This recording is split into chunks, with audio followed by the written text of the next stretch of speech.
সামনে বলে মাথা ধরে আমাদেরকে আজীবন শেখানো হয়েছে তিন দিক থেকে ঘেরা, এরপরে সাগর ডুবে মরবো। অথচ এই তিন দিক ঘেরার পরে এই সাগর যে আমার অপার সম্ভাবনা, আমার শক্তি, যেখান থেকে আমি দুনিয়াকে উন্মুক্ত করে বহু দেশে বিশ্বের সাথে মিলে যেতে পারি, যেই সাগরে আমেরিকার দরকার, যেই সাগর চায়নাকে দরকার, যেই সাগরে অ্যাক্সেস না পাওয়ার কারণে সেভেন সিস্টার্স বড় ক্রাইসিসে থাকে, আমি বরং ইন্ডিয়াকে বাধ্য করতে পারি, তুমি আমাকে হেল্প করলে তোমার অনেক টাকা আমি বাঁচাই দিব, সেভেন সিস্টার্স আমি পণ্য পরিবহন করতে দিব। এই স্ট্রেংথকে আমাকে কোনোদিন জানতে দেওয়া হয় না। জাতিসংঘের মানবাধিকার কার্যালয়ের যে আঞ্চলিক অফিস, এইটা করে আপনি এখানে জাতীয় মূল্যবোধ বিরোধী একটা অবস্থান তৈরি করবেন, এই স্পেস আপনারা কেউ দেয় না। আফ্রিকার এই যুদ্ধ বিধ্বস্ত দেশগুলো, ফিলিস্তিনের পাশে, সিরিয়ার পাশে বাংলাদেশের নামটা লেখা থাকবে কেন? বাংলাদেশ কি যুদ্ধ বিধ্বস্ত দেশ? এখানে কি গৃহযুদ্ধ হয়েছে, নাকি এখানে কোনো বহিঃশত্রু আক্রমণের যুদ্ধ হয়েছে? তারা বাঙালি জাতীয়তাবাদের নামে বাংলাদেশকে টুঙ্গিপাড়ার কলোনি বানাইছিল। আমাদেরকে এখন যেটা করতে হবে, সেই কলকাতা এবং টুঙ্গিপাড়ার কলোনিয়ালিজম ভেঙে ঢাকার বাংলাদেশ গড়ে তুলতে হবে। আর বাংলা মানে আর এখন আর কলকাতা না, বাংলা মানেই বাংলাদেশ। এই স্বাধীন পরিচয়ের জন্য আমাদের দীর্ঘ প্রস্তুতি নিতে হবে, মনস্তাত্ত্বিক লড়াই, সাংস্কৃতিক লড়াইয়ের জন্য। আনিস আলমগীর সাহেব এত বড় কথা বলেন না, ওনার সাথে আমার রুচিতে বলেন, আমার অনেকগুলো টকশোতে দাওয়াত দিচ্ছি, আমি ওনার সাথে কখনো যাই না, যাই না। ন্যূনতম একটা রুচি রক্ষা করতে হবে আমার। তখন আমাকে জিজ্ঞেস করতেছে, আপনি শিবিরের কোন পোস্টে? আমি রিপ্লাই কি দিয়েছিলাম জানেন? আমি শিবিরের শাহবাগ বিষয়ক সম্পাদক। আওয়ামী লীগের চরিত্রটাই হলো এরকম, এটা যে একটু ভালোবাসে তার সে হত্যা করে। শহীদ প্রেসিডেন্ট জিয়াউর রহমান শেখ হাসিনাকে দেশে আসার অনুমতি দিছিলেন, সুযোগ দিছিলেন এবং বলছে থাক সবাই রাজনীতি করুন। আসার 1 মাসের মধ্যে জিয়াউর রহমান শহীদ হয়ে গেছে, 13 দিনের মধ্যে। এবার দেখেন এই যে আমরা এখন যারা সবাই করতেছি, সুতরাং এটা একটা বিষ। এই বিষের সাথে আমরা কিভাবে লড়াই করব? জাতীয় ঐক্যমত্য তৈরি করতে হবে।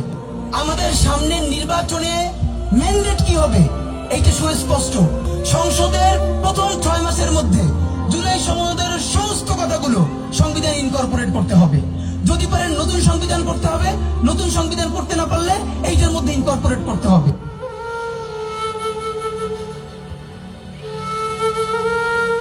এদেশের নেতৃত্ব বেগম খালেদা জিয়া দেশপ্রেমী, সন্তানদের সামনে নিয়ে 111-এর সময় বলছে যে আপনি খালি দস্তখত দেন যে আর দেশে রাজনীতি করবেন না, 2 সন্তান সহ চলে যান।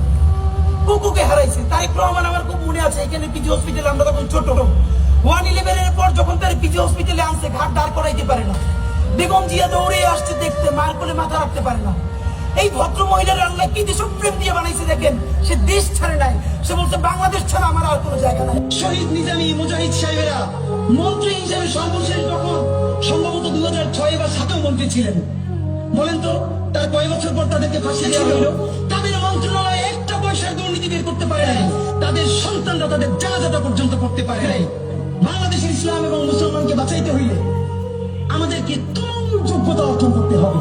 এই চট্টগ্রামের সন্তান হাবিলদার রজব আলীর নাম কেউ বলে না, ইতিহাস থেকে নাই করে দিয়েছে। আপনারা তার নাম শুনেছেন? সিপাহী বিপ্লবী যদি 2টা নাম থাকে, এর একটা মঙ্গল পান্ডে আর একটা হাবিলদার রজব আলী। ইতিহাস পড়িও না, নতুন করে তৈরিও করি না, পাবলিকেশনও বানাই না, শুধু রাস্তা কাঁপাই দিলে হবে না ভাই। আমি তো ভীষণ ভাবে প্রত্যাশা করি, আমি ছোটবেলা থেকে এই স্বপ্নটা দেখি, অনেক জায়গায় বলেছি, একটা তুমুল মিছিল হচ্ছে অন্যায়ের বিরুদ্ধে। সেই মিছিলের সামনে আমি আছি, কোনো একটা বুলেট এসে আমার বুকটা হয়তো বিদ্ধ করে দিয়েছে, এবং সেই মিছিলে আমি হাসতে হাসতে আমি শহীদ হয়ে গেছি। শুধু আমাদেরকে যদি কেউ গুলি করে মেরে ফেলে, তাকে যেন ধরে বিচার করা হয়, এবং তার যদি বিচার করতে না পারেন তাহলে নতুন কেউ জন্মাবে না। শুধু এই জন্য তার বিচার করে ফেলতে হবে।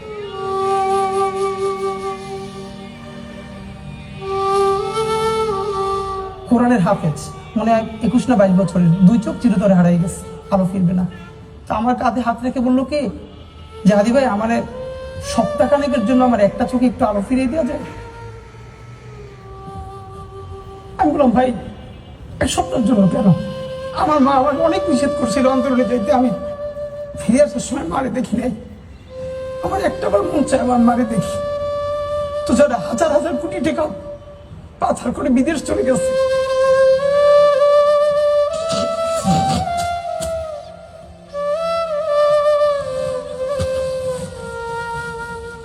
আমার বাচ্চাটা তো আমি 3 মাসে 30 মিনিটও কোলে নিতে পারিনি।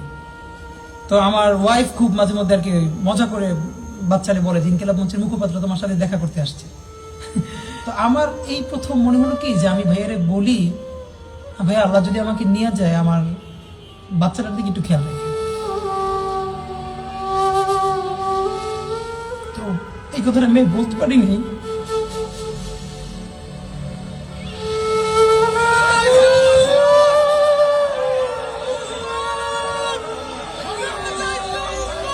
আমার হাতি দরকার, আমি চাই আমার ছেলে যেন হাতির মতো হয়। এই দেশের জন্য ওকে হাতি দরকার, আমি আমার দেশকে ভালোবাসি। আমার দেশের জন্য হাতি দরকার, এইটুকু বুঝি। প্রতিটি ঘরে ঘরে হাতি দরকার, এই দেশের জন্য হাতি দরকার। আমি কোনো দল করি না, আমি দেশকে ভালোবাসি। আমাদের প্রতিটি ঘরে ঘরে হাতি দরকার। যে আমার সন্তানরা যেন ওসমানের মতো আদর্শ নিয়ে বড় হোক। আমি জানি না বাংলাদেশে আর কোনোদিন কতদিন পরে এরকম একজন ওসমান হাদি আসবে, যে আমার কেউ না, কিন্তু তার জন্য আমার বুক ভেঙে যাইতেছে, আমার চোখ দিয়ে পানি পড়তেছে, আমার মোনাজাতে আমার চোখের পানিতে আমার জায়নামাজ ভেঙে যাচ্ছে। আপনার কি মনে হয় এই জুড়েও যদি আমরা ইনসাফের রাষ্ট্র বানাইতে না পারি, ন্যূনতম মানবিক মূল্যবোধের রাষ্ট্র, আগামী 100 বছর কি বাংলাদেশের মানুষ এই রাষ্ট্রের বাঁচাই দিকে আর জীবন দেওয়ার সাহস করবে? রাষ্ট্র সে বিভিন্ন কারণে জুলে বিক্রি করে দিতে পারে, রাজনৈতিক দলগুলো বিক্রি করে দিতে পারে, কিন্তু কিছু ছেলে মেয়ে তো থাকা দরকার, তারা তাদের চেয়ে, তাদের জীবনের চেয়ে তারা দেশকে, দেশের স্বাধীনতা সার্বভৌমত্বের জন্য কাজ করবে। তা আমরা বলেছি যে আমাদের জীবনটা আমরা বাংলাদেশের স্বাধীনতা সার্বভৌমত্বের জন্য আল্লাহর কাছে সঁপে দিয়েছি। আমি মরে যাই, আমি শহীদ হয়ে যাই, আমার ক্যাম্পাসের ভাই বোনেরা এই লড়াই যতদিন বেঁচে থাকবে ততদিন আল্লাহ ততদিন মাথায় রাখবে। স্বাধীনতা, সার্বভৌমত্ব, ইসলাম এবং সমতার জন্য লড়াই করব। এই লড়াই আমাদের জিহাদ, ইনশাআল্লাহ।